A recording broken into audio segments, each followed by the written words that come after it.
Assalamualaikum warahmatullahi wabarakatuh. Halo semuanya, selamat pagi. Bagaimana kabar kalian hari ini? Mudah-mudahan kabar kalian semua baik-baik saja ya. Amin. Jadi hari ini kita akan melanjutkan materi minggu lalu, yaitu tentang naskah fragmen. Jadi minggu lalu kan kita membahas teknik dasar acting. Nah, sekarang atau minggu ini kita akan membahas tentang menulis naskah fragmen.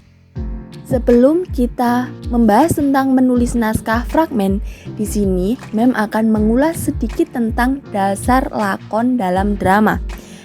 Dasar lakon drama adalah konflik manusia. Nah, konflik adalah pertentangan yang terjadi antara satu tokoh dengan tokoh lainnya, baik yang bersifat pertentangan batin maupun fisik. Seluruh perjalanan drama dijiwai oleh konflik para tokohnya, baik itu tokoh utama yang disebut tokoh protagonis maupun tokoh yang bertentangan atau tokoh penentang yang disebut dengan tokoh antagonis. Naskah merupakan salah satu bahan untuk bermain teater. Karakter dan tokoh semua tertulis di dalam naskah. Alur cerita atau plot tertulis dengan jelas pada sebuah naskah, sehingga memudahkan bagi para pemain dan sutradara untuk menafsirkan watak yang diinginkan oleh pengarang. Kalau kalian akan menulis naskah drama, sebaiknya mengikuti langkah-langkah penyusunan naskah drama. Dengan demikian, semua yang ingin dibangun, baik plot atau jalan cerita, karakter tokoh, latar, dialog, dan peristiwa atau setting dapat tersusun dengan baik. Untuk itulah di sini Mem akan menjelaskan bagaimana teknik menulis naskah fragmen dengan baik. Teknik menulis naskah fragmen.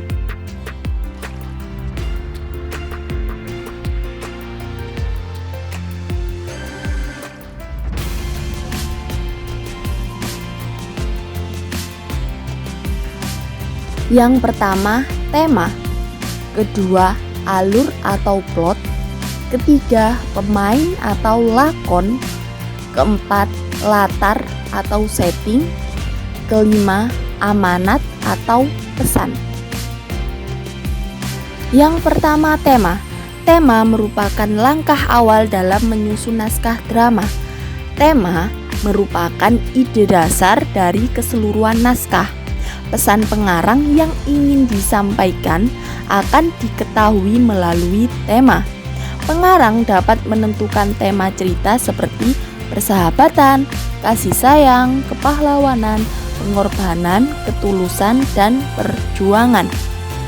Kemudian dikembangkan menjadi alur dramatik melalui dialog tokoh-tokohnya atau dialog antar tokoh yang ada di dalam naskah fragmen. Yang kedua, alur atau plot. Alur adalah jalan cerita dari tema yang sudah dipilih. Alur merupakan rangkaian cerita yang disusun dari awal sampai akhir, sehingga posisi alur adalah untuk mengatur bagaimana tindakan-tindakan yang terdapat dalam cerita harus berkaitan satu sama lain. Misalnya seperti bagaimana suatu peristiwa berkaitan dengan peristiwa lainnya. Lalu bagaimana tokoh yang digambarkan dan berperan di dalam cerita yang semuanya terkait dengan satu kesatuan waktu. Alur dapat dibagi berdasarkan babak dan adegan atau berlangsung terus tanpa pembagian. Secara garis besar, alur drama dapat dibagi menjadi beberapa bagian, yaitu pemaparan yang di dalamnya menceritakan mengenai tempat, waktu, dan segala situasi dari para pelakunya. Hal ini dilakukan supaya para penonton bisa menduga dari mana cerita ini dimulai. Jadi, Pemaparan atau eksposisi berfungsi sebagai pengantar cerita dalam drama. Kemudian yang kedua adalah dialog yang berisi kata-kata di dalam drama. Para lakon atau aktor harus berbicara dan apa yang diutarakan mesti sesuai dengan perannya, dengan tingkat kecerdasannya, pendidikannya, dan sebagainya. Dialog berfungsi untuk mengumumkan persoalan, menjelaskan perihal tokoh, menggerakkan plot maju, dan membuka fakta. Kemudian yang ketiga, jika pada bagian pertama tadi situasi cerita masih dalam keadaan seimbang, maka pada bagian komplikasi mulai timbul suatu perselisihan atau komplikasi. Konflik merupakan kekuatan penggerak dalam drama. Jadi semua drama pasti ada konfliknya. Setelah konflik muncul, barulah klimaks dalam drama akan terlihat. Karena klimaks dibangun melalui krisis demi krisis. Krisis adalah puncak plot dalam adegan. Konflik adalah satu komplikasi yang bergerak dalam satu klimaks. Drama terdiri atas sekian adegan di mana di dalamnya terdapat krisis-krisis yang memunculkan beberapa klimaks. Satu klimaks terbesar di bagian akhir selanjutnya diikuti dengan adegan penyelesaian. Yang ketiga, pemain atau lakon. Dalam cerita drama, lakon merupakan unsur paling aktif yang menjadi penggerak cerita. Oleh karena itu, seorang lakon harus memiliki karakter agar dapat berfungsi sebagai penggerak cerita yang baik.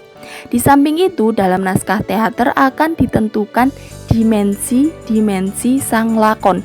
Jadi di sini lakon, aktor atau pemain sangat penting untuk menghidupkan suatu drama. Jika kalian menentukan pemain atau aktor yang tidak pas dengan cerita atau tokoh yang ada di dalam naskah kalian, maka pementasan drama kalian bisa gagal atau tidak sesuai dengan apa yang kalian inginkan. Nah, berikut dimensi yang biasanya ditentukan dalam suatu teater. Yang pertama, dimensi psikologis. Saat kalian akan menulis, kalian harus memperhatikan latar belakang kejiwaan, temperamen, mentalitas, sifat, sikap, dan kelakuan, tingkat kecerdasan, keahlian dalam bidang tertentu, kecakapan, dan sebagainya pada tokoh yang akan kalian ciptakan. Yang kedua, dimensi fisiologi yang meliputi ciri-ciri badani, usia, jenis kelamin, keadaan tubuh, ciri-ciri muka, dan sebagainya. Jadi kalian juga harus menggambarkan bentuk atau visual yang ada di dalam tokoh yang kalian buat. Yang ketiga, dimensi sosiologi yang meliputi latar belakang kemasyarakatan, status sosial, pendidikan, pekerjaan, peranan dalam masyarakat, kehidupan pribadi, pandangan hidup, agama, hobi, dan sebagainya. Jadi kalian juga harus menciptakan kondisi sosial yang ada di dalam tokoh yang kalian buat. Nah, jika mengabaikan salah satu saja dari ketiga dimensi tersebut, maka lakon atau pemain yang akan diperankan akan menjadi tokoh yang kaku, timpang, bahkan cenderung menjadi tokoh yang mati. Dalam teater, tokoh dapat dibagi sesuai dengan motivasi-motivasi yang diberikan oleh penulis lakon.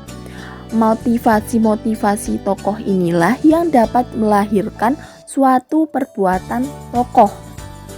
Pembagian tokoh sesuai motivasi tersebut. Yang pertama, protagonis, yaitu tokoh utama yang merupakan pusat atau sentral dari cerita. Tokoh ini juga menentukan jalannya cerita. Yang kedua, tokoh antagonis, yaitu tokoh lawan karena dia seringkali menjadi musuh yang menyebabkan terjadinya konflik. tokoh protagonis dan antagonis harus memungkinkan menjalin pertikaian, dan pertikaian itu harus berkembang mencapai klimaks. Tokoh antagonis harus memiliki watak yang kuat dan kontradiktif terhadap tokoh protagonis. Kemudian deuteragonis, yaitu tokoh lain yang berada di pihak tokoh protagonis. Tokoh ini ikut mendukung menyelesaikan permasalahan yang dihadapi oleh tokoh protagonis. Kemudian tokoh tritagonis, yaitu tokoh penengah yang bertugas menjadi pendamai atau penengah antara protagonis dan antagonis. Kemudian foil, yaitu tokoh yang tidak secara langsung terlibat dalam konflik yang terjadi, tetapi ia diperlukan guna menyelesaikan cerita. Yang terakhir utility, yaitu tokoh pembantu atau sebagai tokoh pelengkap untuk mendukung rangkaian cerita dan kesinambungan dramatik. Biasanya tokoh ini mewakili jiwa penulis. Yang keempat, latar atau setting. Latar atau setting adalah penggambaran mengenai waktu, tempat, dan suasana terjadinya peristiwa-peristiwa dalam cerita. Yang terakhir atau yang kelima, amanat atau pesan. Amanat atau pesan merupakan sesuatu yang ingin disampaikan pengarang naskah drama melalui naskah yang ditulisnya. Karena setiap drama pasti ada amanatnya. Jadi setiap penulis drama pasti memiliki pesan atau amanat yang ingin mereka sampaikan kepada para penonton atau para penikmat drama yang dia buat. Baik, kita sudah masuk ke bagian terakhir, yaitu rangkuman atau ringkasan dari materi minggu ini. Penulisan naskah drama perlu dilakukan melalui tahapan-tahapan tertentu. Nah, dari tahapan-tahapan inilah berfungsi untuk memudahkan penulis naskah dalam membangun cerita. Naskah pada pementasan teater memiliki peran penting karena memuat semua aspek, baik alur cerita, karakter tokoh, jumlah tokoh, tema, serta latar tempat peristiwa. Setiap pemain teater wajib membaca isi keseluruhan naskah drama sehingga memahami dan mengetahui alur cerita. Kemudian memudahkan dalam melakukan interpretasi pesan naskah atau memudahkan para aktor atau lakon untuk menunjukkan kepada para penonton amanat atau pesan yang ada di dalam drama yang mereka mainkan. Terima kasih kepada kalian yang sudah menyimak penjelasan Mem dari awal sampai akhir. Semoga apa yang Mem sampaikan hari ini bisa bermanfaat bagi kita semua. Amin. Sekian dari Mem. Wassalamualaikum warahmatullahi wabarakatuh.